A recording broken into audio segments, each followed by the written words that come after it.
Continuando aqui, pessoal, um outro tema importante é a lombalgia, tá? Então, vamos entender um pouquinho como pode ser, né, que a lombalgia se apresente nos nossos pacientes e pode aparecer na prova. Então, existe a chamada dor não específica, que é a grande maioria dos casos, que é caracterizada por dor ou disfunção mecânica, pode ser espontânea ou severa, não há dano neurológico, e está relacionada à lesão envolvendo músculos, ligamentos, cápsulas e disco intervertebral. A dor radicular, que nem toda dor periférica é radicular, né? Mas nesse caso aqui envolve uma raiz, e quando há acometimento de múltiplas raízes, pode se caracterizar a chamada patologia séria, que está ali, né, na divisãozinha de baixo. Também, quando a dor radicular acomete dermatomos específicos, a parestesia está presente, pode ter alteração nos reflexos e vai ter os miótomos relacionados com a raiz que foi comprometida. Já a patologia séria é quando aparece alguma dessas doenças. A síndrome da caldequina, um tumor, uma infecção, né, como uma espondilodiscite e a espondilite anquilosante. Bem, para classificar esses pacientes dentro dessa tríade diagnóstica, né, como dor não específica, dor radicular ou patologia séria, a gente vai levar em conta a anamnese, o exame físico, e durante a anamnese do paciente, a gente pode identificar se há algum sinal de perigo, que é classificado como sinal em bandeira vermelha ou bandeira amarela. A bandeira vermelha são sinais que podem estar presentes junto com a dor que a pessoa sente, que sugere que, além da dor de uma disfunção musculoesquelética, pode existir uma outra doença, que são as chamadas doenças de patologia séria. Quais são os sinais, então, importantes, né? O que se destaca como bandeira vermelha? Início da dor antes dos 20 anos ou após 55 anos, história de trauma grave, dor constante progressiva sem alívio ao repouso, dor não mecânica, dor torácica associada à lombalgia, desculpem, passou aqui, história pregressa de carcinoma, uso de corticoide, de drogas ou de HIV, lombalgia associada à perda de peso, acometimento neurológico múltiplo, deformidade estrutural, dor noturna ao repouso e lombalgia associada à febre. Tá? Então, se aparecer alguns desses sinais aqui, né, no enunciado de questão, pode chamar a atenção da gente para essa patologia séria, para essa bandeira vermelha.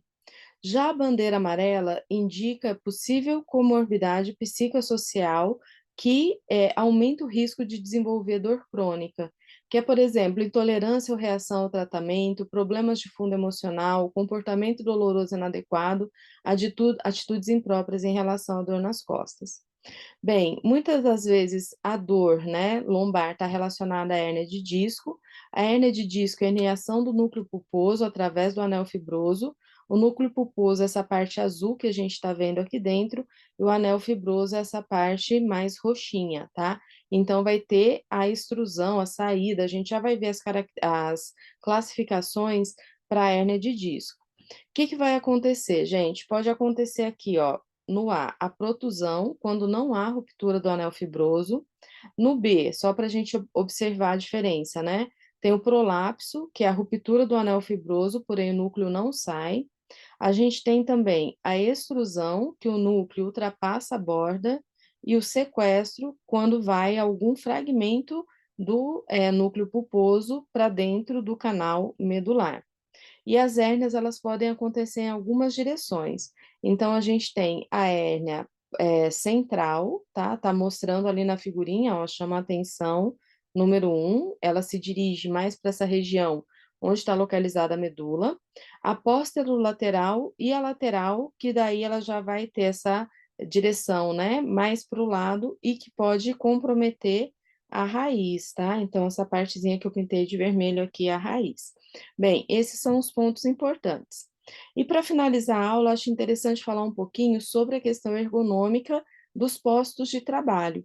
Então, posto de trabalho, em termos genéricos, é o local ou os locais específicos onde a pessoa trabalha e que inclui o mobiliário, as máquinas, equipamentos, ferramentas, materiais e o layout específico do espaço.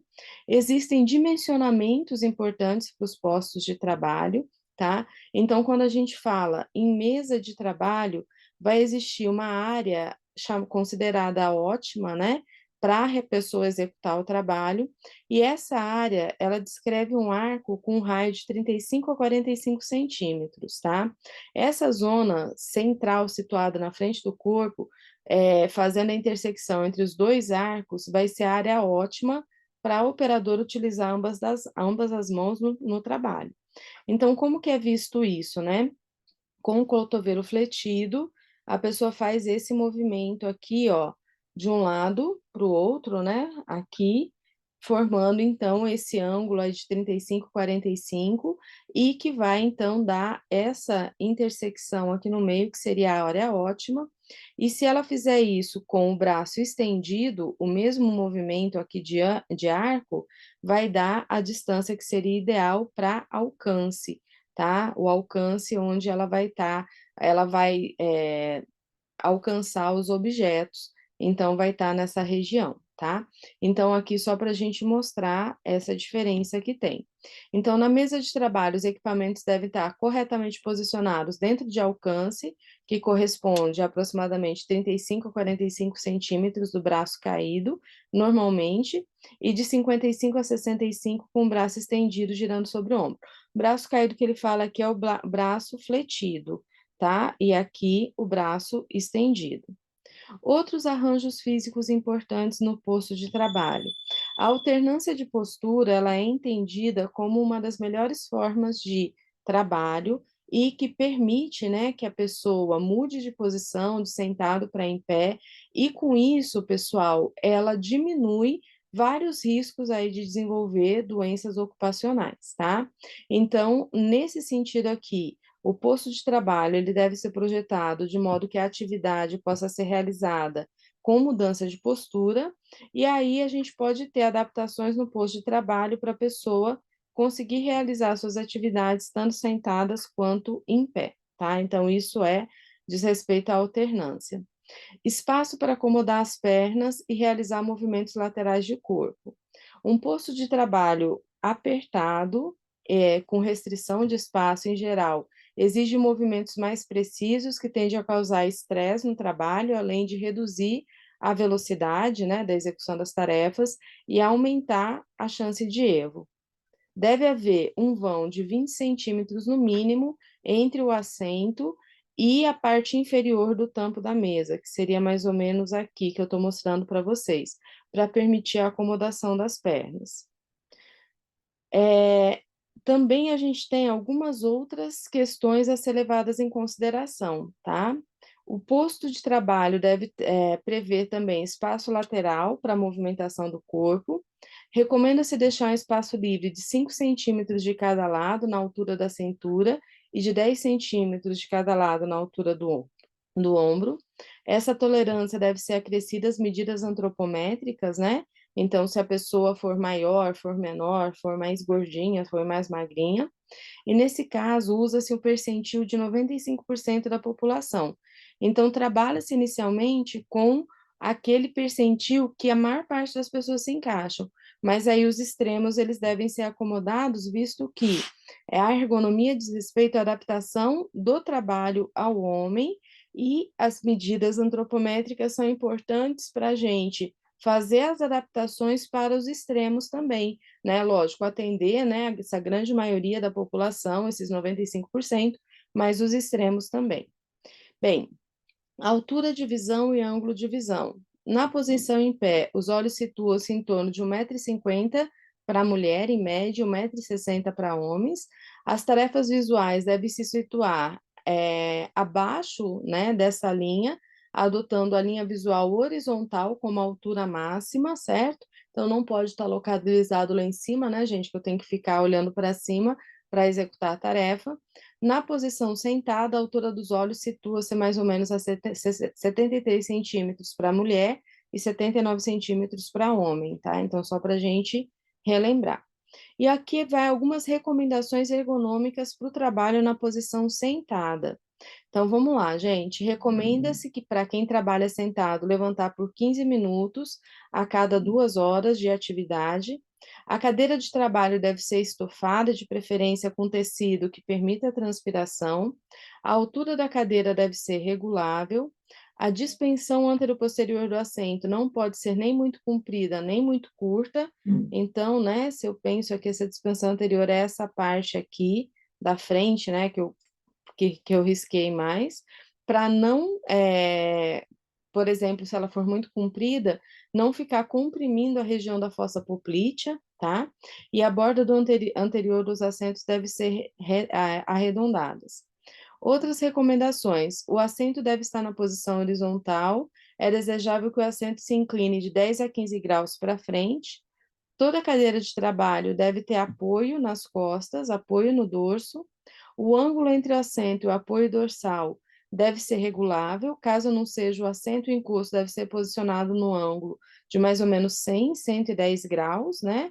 Então, aqui, né, esse ângulo aqui que é formado.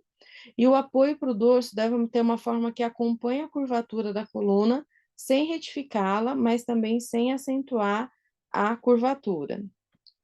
Continuando, o apoio para o dorso deve ter regulagem de altura e alguns autores sugerem medidas que vão com vão livre entre assento e encosto, com o objetivo de permitir a acomodação da parte posterior das nádegas e promover também apoio lombar. Então, né, se eu penso aqui nessa região do encosto para o assento, né, ter esse vão livre. Deve ter, recomenda-se também um vão de 10 a 20 centímetros entre o assento e o encosto, ou ser convexo essa região, né? Ser abaulada justamente para acomodar a região das nádegas. E quando o posto for semicircular ou perpendicular, a cadeira deve ser giratória, principalmente quando o trabalho exige mobilidade e deve haver rodízios adequados, rodinhas, né, para poder deslocar. Os pés devem estar sempre apoiados, os pés do trabalhador, e deve haver espaço suficiente para as pernas embaixo da mesa ou posto de trabalho, deve proporcionar ângulo em torno de 90 a 120 graus entre a coxa e as pernas. Também as mesas devem ter bordas arredondadas. Então, como características gerais, essas são as recomendações. Pessoal, esses são os pontos aqui que eu gostaria, né, de passar para vocês nessa aula de preparação. Desejo uma excelente prova para todo mundo, tá? Façam com bastante calma. Lembre primeiro de ler, né, dar a primeira passada na prova e ir respondendo as questões que vocês achem mais fáceis, né? Vocês sabem a resposta e depois você vai retornando e respondendo as outras questões novamente, beleza? Então vai passando novamente, né? E respondendo as questões que você viu anteriormente. Espero que vocês tenham gostado da aula. Como eu disse, desejo uma excelente prova. E se você não está inscrito no canal ainda, se inscreva no canal e deixe seu like. Até mais, pessoal!